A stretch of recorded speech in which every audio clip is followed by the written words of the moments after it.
Hi guys, good afternoon sa lahat. Assalamualaikum. Dito na naman tayo, nagbabalik sa Bungaw, Tawi-Tawi. So yan, nagbarko lang ako sa ngayon kasi parang hindi ako nakabook ng aeroplano.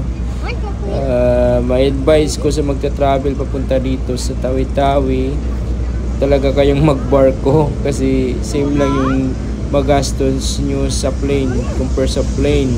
Magpi-plane ka, isang oras lang karating ka na ng Bungaw at hindi nunid mo nang kumain sa barko. Dito alis ng 6 ng hapon or 7 ng gabi, darating din kinabukasan ng 7 or 8 ng gabi. 24 to 25 hours. Wala pa dyan kung masira, abot ka ng isang araw kalahati. Saka dito sobrang hassle din sa barko. Hindi naman sinisiraan, sobrang hassle sa barko pag marami kang karga. Sobrang sikip guys pagbaba ka na. Yan, mga nag-aantay na labor. Tapos basta sobrang sikip dito pagbababa ka na. Kung magbarko ka man lang, konting gamit lang yung dalhin mo kasi sobrang hassle. Lalo na yung mga labor, nagpapasikip sa tuwing magdaraan ka na, papunta ka na sa baba. So mas maganda guys kung mag-travel ka ng Tawi-Tawi, mag-book in advance sa plane para mas mura at saka mabilis yung pagdating mo at saka pag-uwi mo, less hassle, less expenses. Ayan, dito na tayo sa proper nila. Dito tayo sa midway. Ito yung small mall nila, yung groceryhan sa sentro. Yung dito lang sa Bungaw, yung problema is masikip yung daan, kaya sobrang traffic. Lalo na mas maraming tricycle dito. Grabe talaga, lalo na pagbababa na yung mga pasahero sa barko, magta-traffic yan ng 3 to 4 na oras. Ano? Kakababa lang namin, sobrang traffic na yung mga tricycle. Yan. Dito sa Bungaw din may bagong ginagawang mall.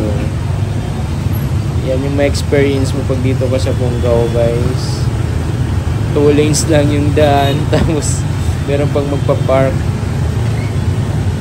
Wow, mashallah, I love Tawi-Tawi.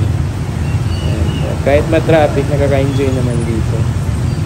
Yung ambience, parang relaxing, nakaka-relax din dito. Yung mga magta-travel lang for 1 week, ikot ng Tawi-Tawi. Ito yung sentro niya. Dito yung sentro ng Tawi-Tawi, yung Bungaw. Yung mga nanirahan dito, maraming Chinese dito, marami ding hotel dito. Dito yung ginaganap yung mga event ng Tawi-Tawi. Nandito yung Capitol.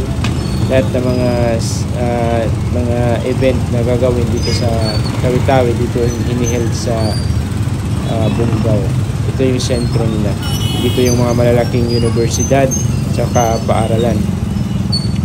So